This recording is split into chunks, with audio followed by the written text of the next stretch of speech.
Cyberspace Guide, your quick guide to navigating cyber world safely, effectively, and ethically. I am your host, Dargeza Tirazon, and for today's episode, we will going to talk about cybersecurity basics that every entrepreneur should know. Today, with me are two cyber experts, Miss Emily Lim and Miss Akisha Arsowa. They will help us how to understand and protect our business in the cyber world. Ms. Dargeza, I'm very excited to be here. First of all, entrepreneurs need to understand that cyber threats are real, just like phishing, malware, and ransomware and data breaches. So, ang phishing kay maoning mga fake emails na mangilad sa imo para mahatag or makuha nila ang imong password tas i-hack ang imong accounts. Ang malware and ransomware kay mo niyang possible na ma-hack or maguba ang imong mga files na naa sa computer. It's like nakakulong ang imong computer, din naa siya code para ma-unlock ni, but the scammers won't give you the code until you pay them, but walay kasiguraduhan na mabalik ang imong mga files. Next, data breaches this is when your customers' info gets leaked or stolen. Dili lang ni problema sa mga dagkong kumpanya kung dili apil pod ang mga gagmayng negosyo. In fact, mas ginatarget nila ang small business tungod kay kasagaran hinay ang ilang security. Kung wala kay protection, isa ra ka click, pwede mawala ang imong negosyo, dita o customer trust. Kan kayo mga small business gina-target tungod kay wala sila proper security. O kasagaran man gid sa mga mindset sa gagmay nga negosyo is kanang gamay man ang negosyo, dili ko targeton. This mindset is very wrong. Hackers love easy target ug kasagaran katong walay basic cybersecurity measures. Unsa man ang unang angay buhaton sa mga negosyante para maprotektahan ang ilang business online?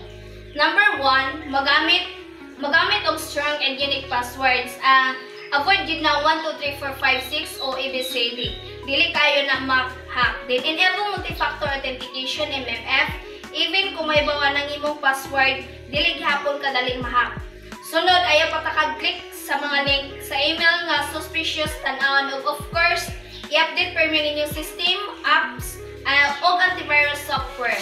Dili pud nato kalimtan ang employee training kay bisan usa ra ka empleyado ang makadawat og phishing email ug i-click niya, pwede na ma-compromise ang entire system. So need jud og regular orientation for security. Yes, that's right. So, Miss Emeline, napakay nahibaw-an nga mga real-world examples nga regarding ani nga mga issues? Yes, Dar. Nice mo clothing business sa Cebu, nagwat sila promos online. One day, naay empleyado nga naka-open og malicious email. Naransom ang ilang files, wala sila proper backup. So, nadang ilang online store for 2 weeks. Dako kay ilang nawala sa kita o customer trust. Then, katupong data breaches na nahitabo sa Jollibee nga na ay 11 million customers na affected sa maong issue. And the National Privacy Commission confirmed that there are sensitive information, including dates of birth and senior citizen ID number, has been compromised. According to the Web Connect, hackers are stealing the personal information of Jollibee customers in online forums. This data breach is one of the largest in Philippines history. Grabe! Lesson learned jud ni para sa itong mga entrepreneurs, no? So mga kanegosyante, you need to protect your business like how you protect your wallet. Kay if mawala tanan ang data, mura la Japon ka og nasnatchan sa merkado. So daghan salamat Miss Emeline and Miss Akisha and to all our listeners.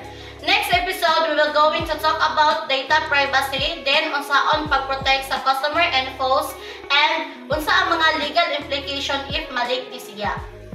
Kita-kits na puta sunod higayon. This is your host, Dargeza Tirazon, reminding you to stay safe, stay smart, and stay ethical online.